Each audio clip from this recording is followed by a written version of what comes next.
Graça e paz, amados, bem-vindo à EBD, a melhor escola do mundo. A lição de hoje tem como título o Evangelho do Filho de Deus. Semana passada, nós falamos sobre o Filho do Homem escatológico, e ali nós vimos, coisas importantíssimas para a nossa edificação. Primeiro, nós falamos das razões por que Jesus se declarou Filho do Homem. Depois, nós falamos também que a volta de Jesus é uma realidade iminente, e fechamos a lição falando da necessidade de estar preparados para a volta de Jesus. Hoje a nossa lição se encontra no Evangelho de João, capítulo 1, versículo 1, 2, 3, 4 e 5, 11, 12, 13 e 14. Você não pode continuar ouvindo este vídeo sem parar e dar uma lidinha nesse texto, ok? Amém? O texto áureo, amados, é o texto áureo da Bíblia. João 3,16, que diz: E Deus amou o mundo de tal maneira que deu o seu Filho unigênito para que todo aquele que nele crê não pereça, mas tenha a vida eterna.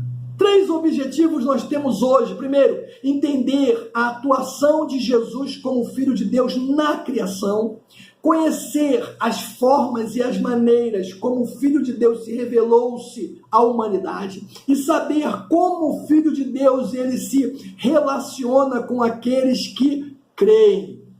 Amém? Então vamos lá, para a lição de hoje.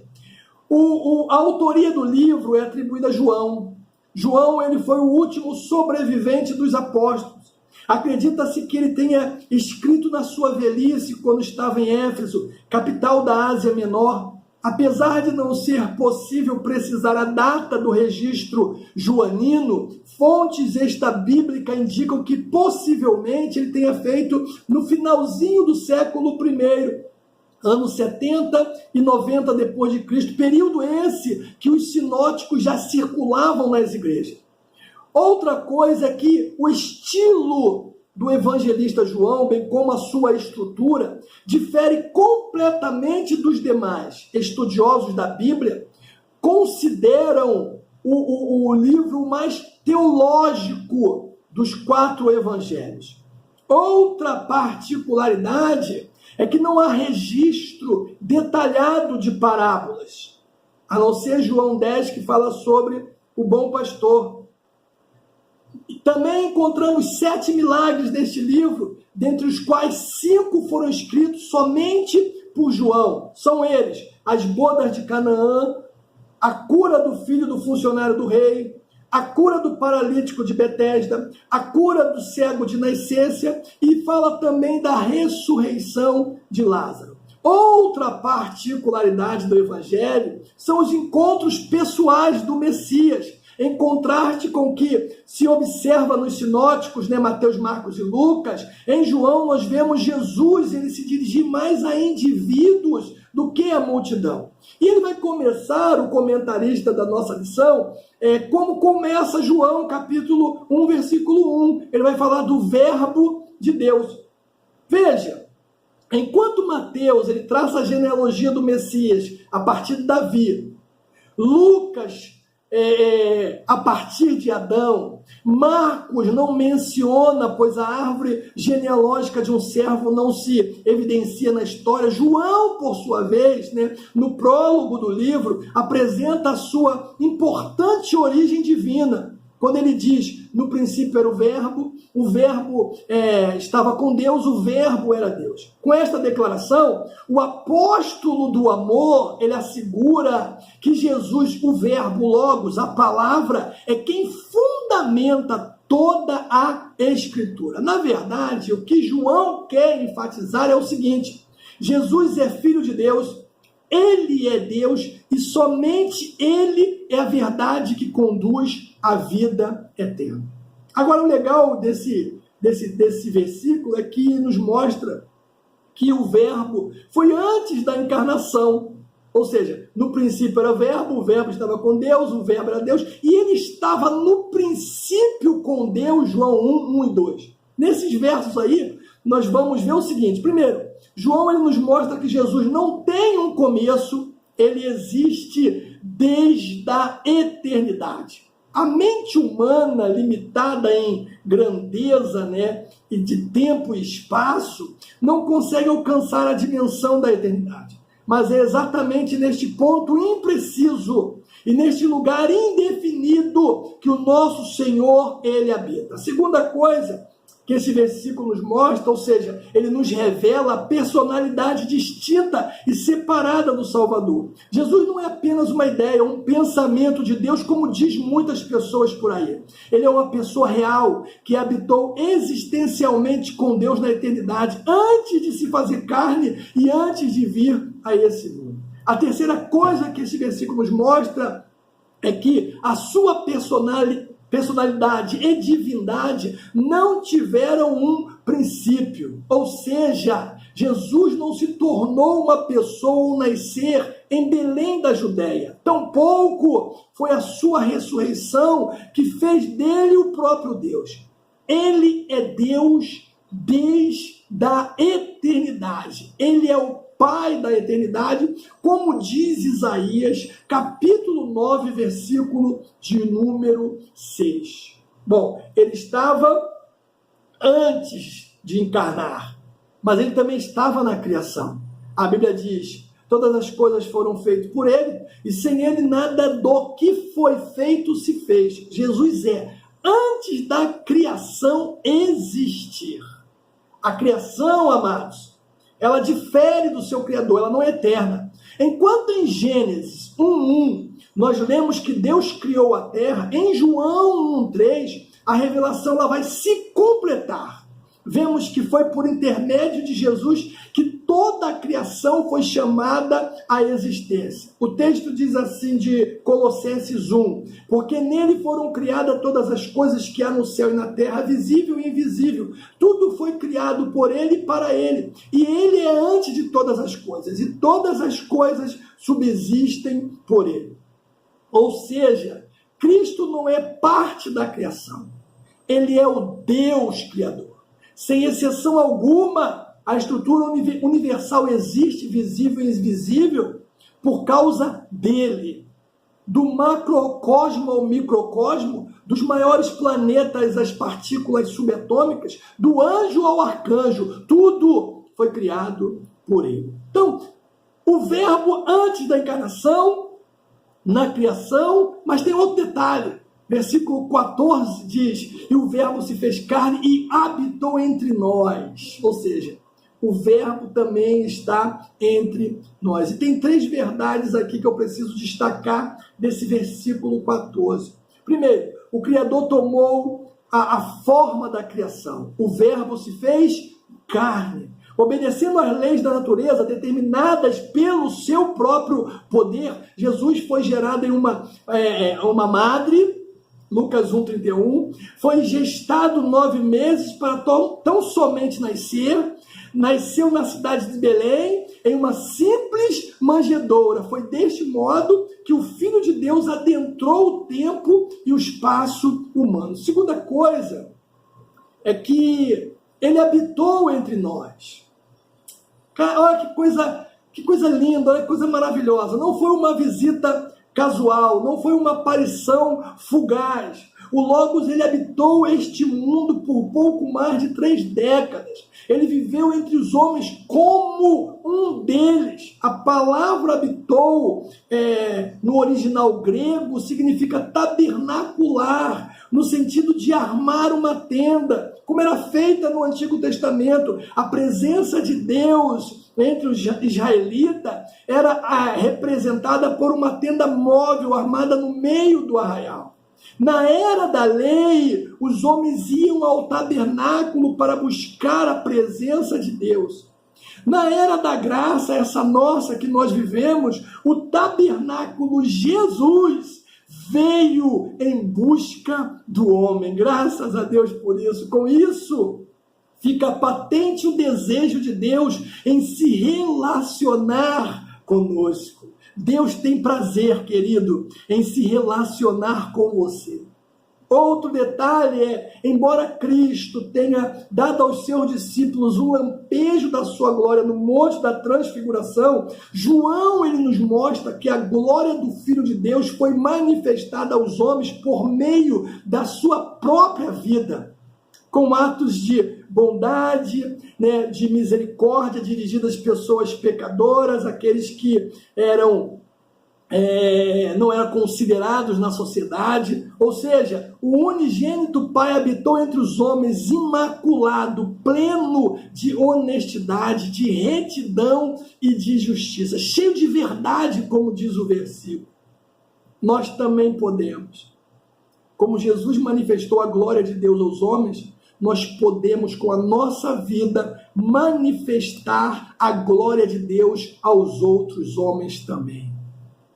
Então, este verbo, além de ser antes da encarnação, além de ser na criação, além de estar entre nós, ele é o Cordeiro de Deus, o verbo de Deus como Cordeiro. Uma das revelações, neotestamentárias mais profundas acerca do Messias Salvador saiu dos lábios de João Batista.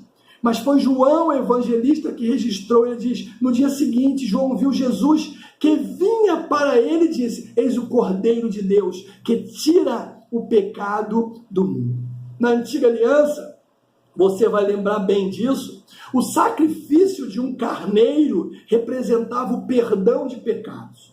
João Batista viu pela fé que Cristo era o Cordeiro de Deus que levaria embora os nossos pecados, aleluia. Ele riscaria, como diz Colossenses 2, definitivamente a cédula que nos era contrária e a cravaria na cruz por meio do seu próprio sacrifício. O verbo é também o nosso Cordeiro Pascual.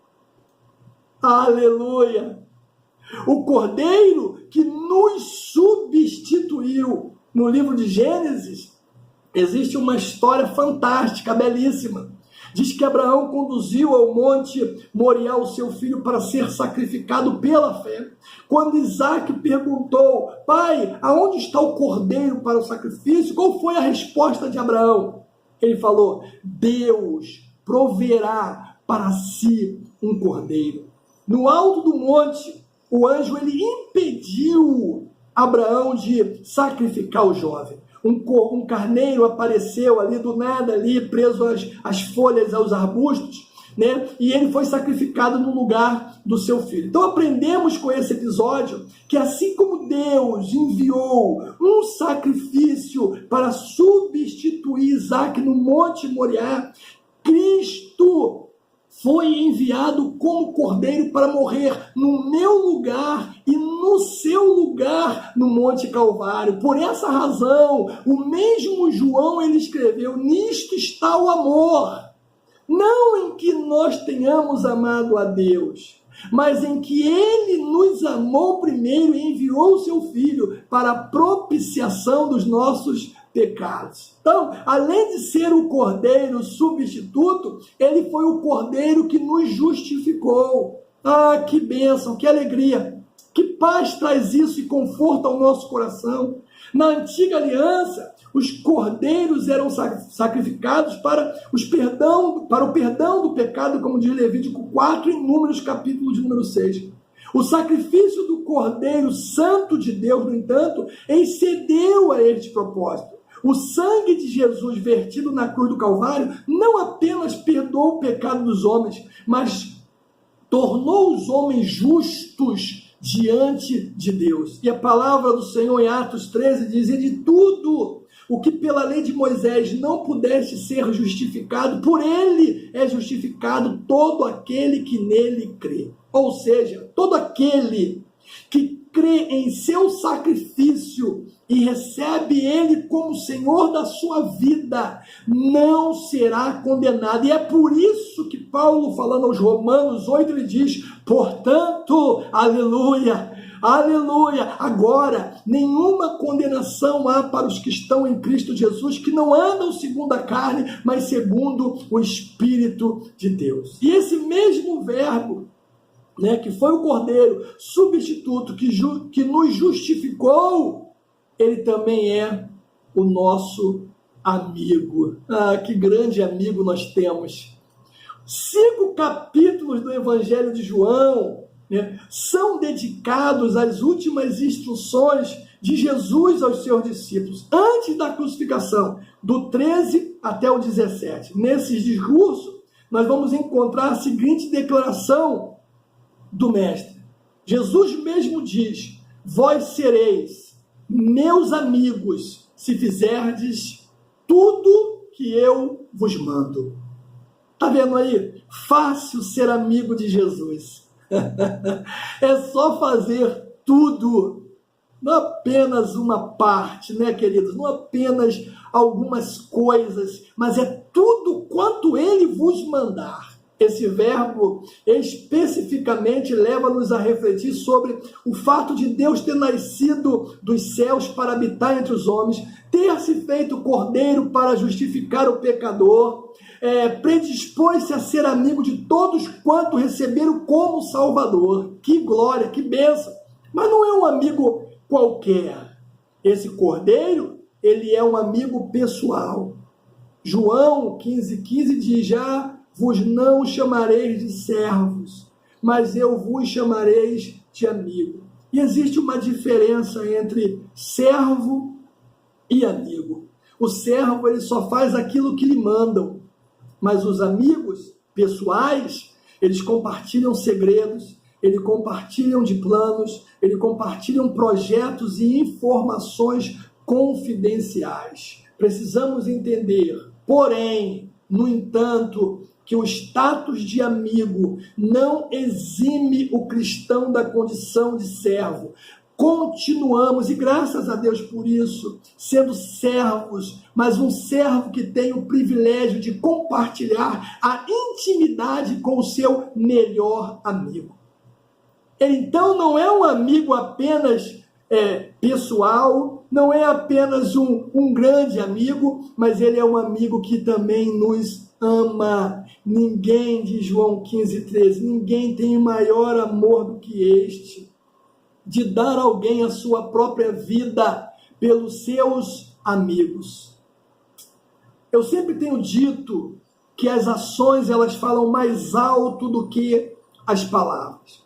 Jesus não apenas disse que nos amava, ele provou isso, ele provou o seu amor quando ele entregou a sua vida na cruz do Calvário, quando ele se sacrificou por nós. A palavra grega, né, por vida nesse texto não é bios, é pissagem, é alma. Ou seja, ele não só entregou o seu corpo físico na cruz, ele entregou todo o seu ser.